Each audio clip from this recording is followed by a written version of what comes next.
Et a priori, la France a été libérée par le Wakanda. Les historiens le savent. Et toi, tu savais pas.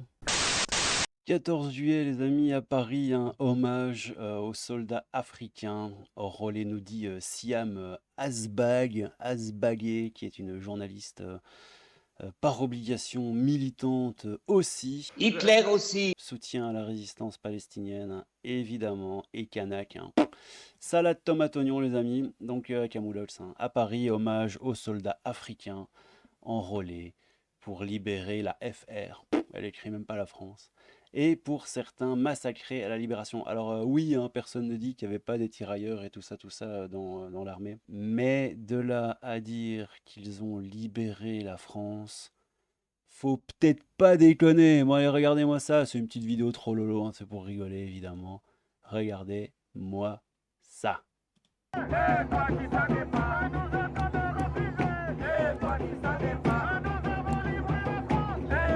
Nous avons libéré la France.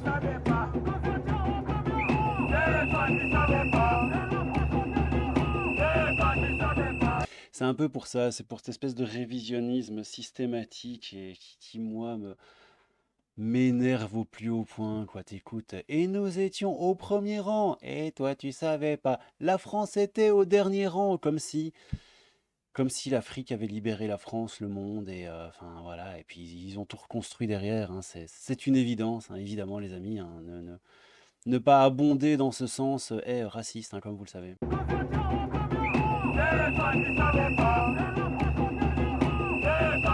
Nous étions au premier rang et la France au dernier rang.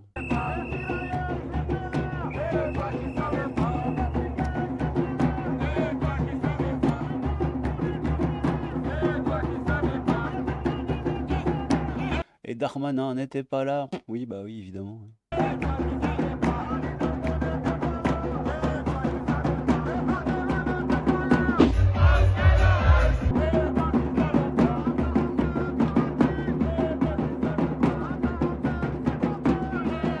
Je capte pas ce qu'il dit. Ah tiens, bah, mais toi tu savais pas.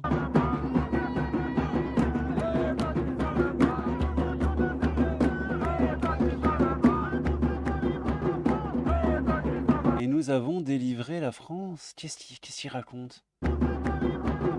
Nous avons livré la France. Je capte pas. Qu'est-ce que tu racontes? Ah, libéré. Ils ont libéré la France. Ok.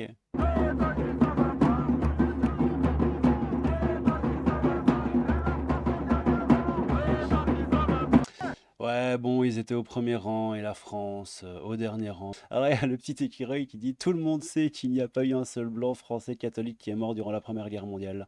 Seuls les Sénégalais ont tenu la ligne de front et les historiens le savent. Et les historiens le savent. N'hésite pas à t'abonner à la chaîne si t'as envie de me faire plaisir et à lâcher ton plus beau like. Bisous.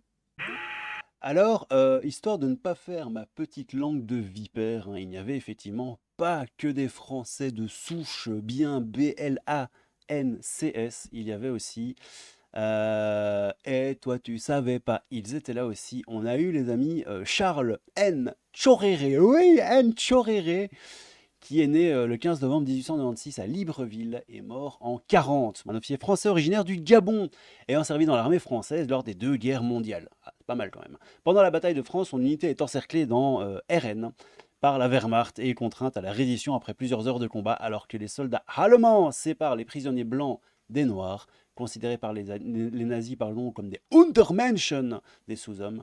Le capitaine s'insurge avec ses hommes et il meurt, exécuté sur place d'une balle dans la tétasse, ce qui n'est pas très cool, on va pas se mentir. Après sa mort, il devient un symbole de l'engagement et du sacrifice des troupes africaines au service de la France, la France. Alors, il n'y a pas eu que lui, les amis, il y a eu aussi Claude Madembassi, qui a été même décoré par le général de Gaulle, on le voit ici.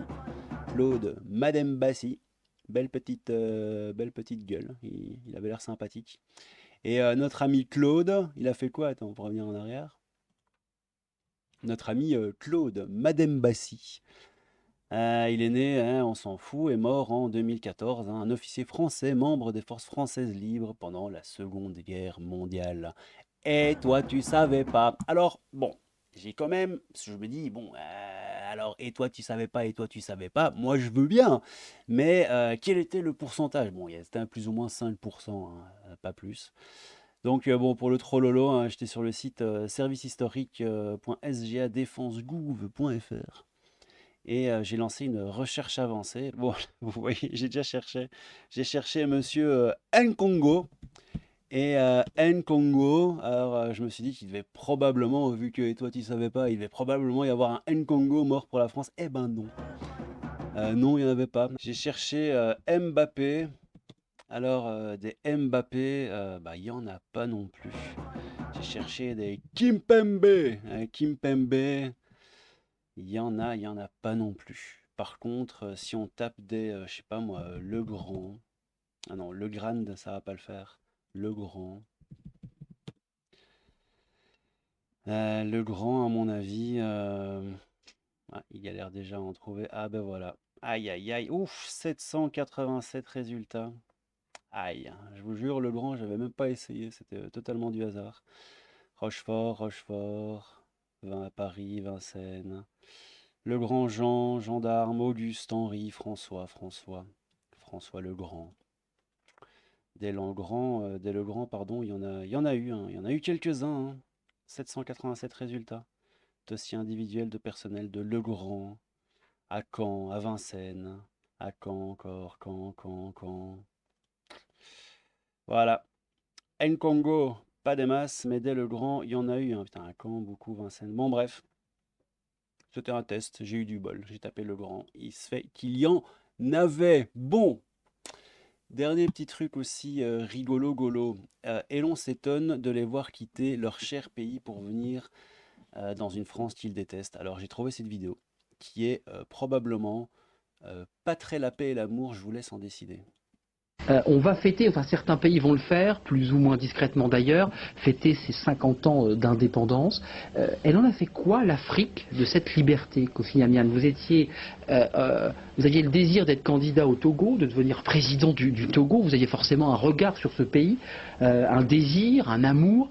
Qu'est-ce qu'a fait l'Afrique et pourquoi pas le Togo de cette liberté depuis 50 ans? Je peux dire que le Togo, mon pays d'origine, n'a rien fait dès 50 ans.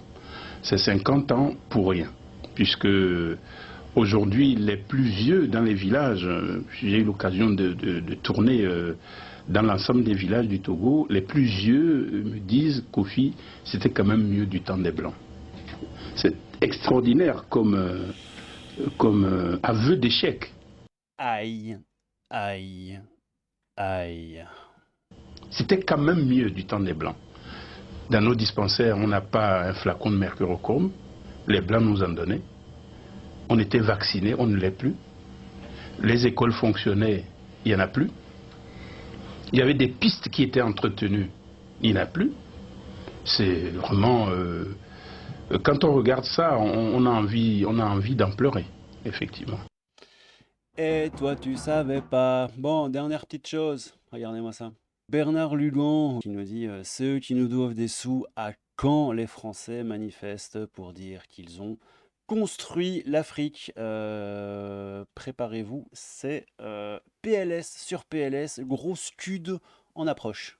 Je vous donne quelques chiffres et ensuite on va parler de cette coalition de gauche. La France laisse, en partant, en Afrique, 220 hôpitaux dans lesquels les soins et les médicaments étaient gratuits, 50 000 km de routes bitumées, 18 000 km de voies ferrées, 63 ports équipés, 196 aérodromes, des centaines de barrages, des centaines de ponts, de centrales électriques, des milliers d'écoles, de dispensaires, de maternités, etc., etc.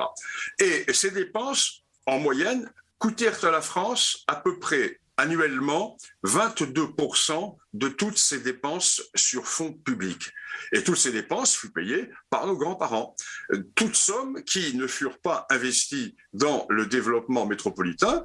Alors, en 1960, l'eau courante était présente dans toutes les grandes villes africaines. Dans les régions reculées de l'Allier, de la Corrèze ou de la Dordogne, il a fallu attendre les années 70-75 pour avoir l'eau courante. Tout cela parce que que l'on a fait passer la Zambèze avant la Corrèze, et tout simplement parce que la France avait cette vision messianique. Alors, que l'on ne vienne pas nous reprocher d'avoir pillé l'Afrique. Il y a quand même des personnes, des particuliers qui se sont énormément enrichis sur le dos, et on peut aussi parler de l'esclavage, sur le dos des esclaves. Alors sur le dos, non. Sur le dos, non. Disons qu'il y a deux choses à voir. Il y a deux choses, et on confond tout, parce que l'on vit dans le, comment dirais-je, dans le méli-mélo intellectuel. Il y a deux choses. Il y a des privés qui se sont enrichis en Afrique, mais ils n'ont pas volé. Ce sont des privés qui ont travaillé.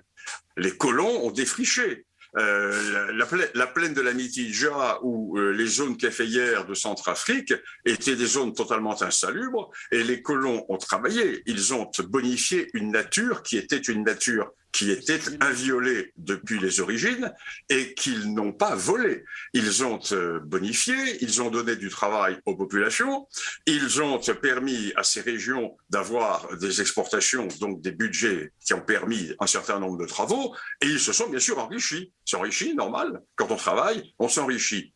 Mais... Aïe, aïe, aïe. Oh non, tu lui as tiré dans la bite.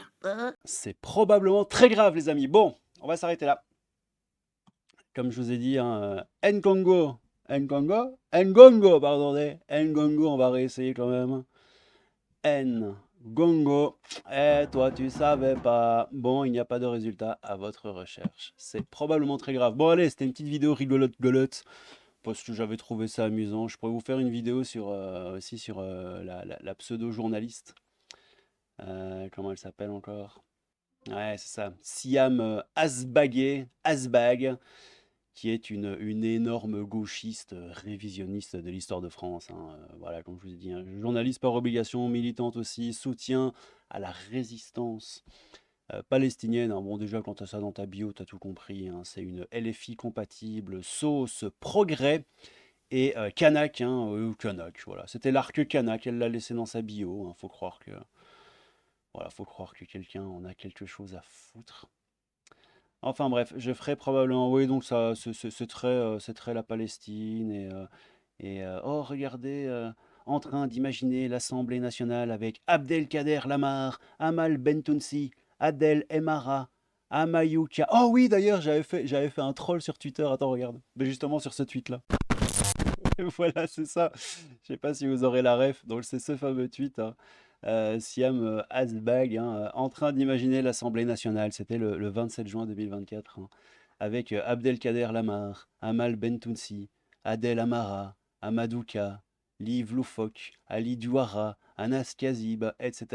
Philippe Poutou, putain, il y en a un. Raphaël Arnaud, ouais, bah ça, elle l'a eu. Et moi, évidemment, j'ai fait un petit montage.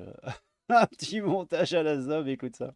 Kimpembe, Konaté, Koundé, Saliba, Upamecano, Kamavinga, Fofana, Chouameni, Dembélé, Mbappé, Nkunku, Ariola, Mandanda, Dissazi, Coman, Kolo, Moini, Touram.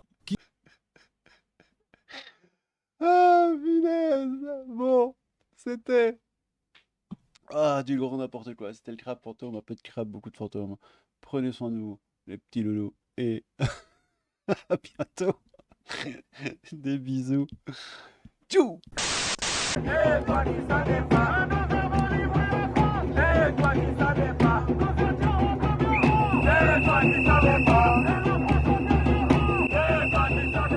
Aujourd'hui, les plus vieux dans les villages, j'ai eu l'occasion de tourner dans l'ensemble des villages du Togo, les plus vieux me disent, Kofi, c'était quand même mieux du temps des Blancs.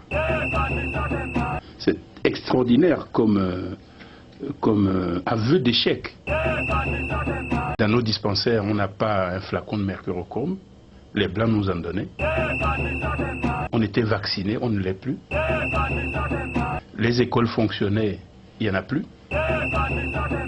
Quand on regarde ça, on a envie d'en pleurer, effectivement.